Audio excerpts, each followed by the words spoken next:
നമസ്കാരം. Raf talk ഫുട്ബോളിലേക്ക് അവർക്കും സ്വാഗതം. ഓരോ ദിവസവും പുതിയ റെക്കോർഡ് എന്ന രൂപത്തിലാണ് ഇപ്പോൾ മെസ്സി മുന്നോട്ട് പോയിക്കൊണ്ടിരിക്കുന്നത്.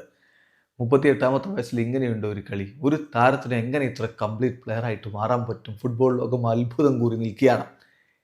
ഏതായാലും MLS മാച്ച് ഡേ 34, അതായത് ഈ റെഗുലർ സീസണിലെ അവസാനത്തെ മാച്ച് ഡേ, അതിലും player of the match day ആയിട്ട് ലയണൽ മെസ്സിയെ തിരഞ്ഞെടുത്തിരിക്കുന്നു. MLS പുത്തൻ റെക്കോർഡ് ഇട്ടിരിക്കുകയാണ്. അതായത് Lionel Messi has been named MLS player of the match day once again, ഈ 6th ഓഫ് ദി സീസൺ. ഈ സീസണിൽ അദ്ദേഹത്തിൻ്റെ 6ാമത്തെ പുരസ്കാരമാണത്, player of the match day.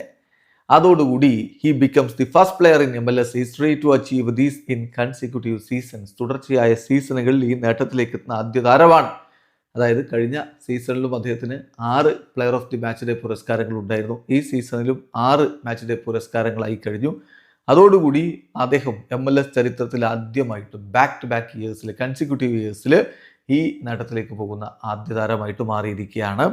ഇപ്പം 12 match day player of the match day പുരസ്കാരങ്ങളായി കഴിഞ്ഞു. അതായത് MLS ചരിത്രം എടുത്താൽ ഇന്ന് വരെ ഏറ്റവും അധികം player of the match day പുരസ്കാരങ്ങൾ നേടിയിട്ടുള്ളവരിൽ 3ാം സ്ഥാനത്തേക്ക് ലിയോ മെസ്സി എത്തിക്കഴിഞ്ഞു. വെറും 2.5 സീസൺ മാത്രം കളിച്ചിട്ടാണ് ഈ നേട്ടത്തിലേക്ക് എത്തിയെന്ന കാര്യം ഓർക്കണം. ഇതിൽ 1ാം സ്ഥാനത്തുള്ളത് ലണ്ടൻ ഡൊണോവനാണ്. 19 player of the match day പുരസ്കാരങ്ങൾ അദ്ദേഹത്തിനുണ്ട്.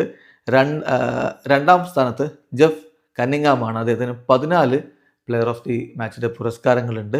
3ാം സ്ഥാനത്താണ് ലിയോ മെസ്സി ഉള്ളത്, 12 ഒപ്പം തന്നെ ബ്രാഡ്ലി റൈറ്റ് ഫിലിപ്സും ഉണ്ട്. ബ്രാഡ്ലി റൈറ്റ് ഫിലിപ്സിനോടൊപ്പം ഇത്ര കുറഞ്ഞ കാലം കൊണ്ട് ലയണൽ മെസ്സി എത്തി എന്ന കാര്യം കൂടി ഓർക്കുക. സകല റെക്കോർഡുകളും അദ്ദേഹം പൊളിച്ചെടുക്കുകയാണ്. വീഡിയോ അവസാനിക്കുന്നു. ഫുട്ബോൾ ലോകത്തെ കൂടുതൽ വിശേഷങ്ങളുമായി റാഫ് ടോക്സിൽ എത്താം.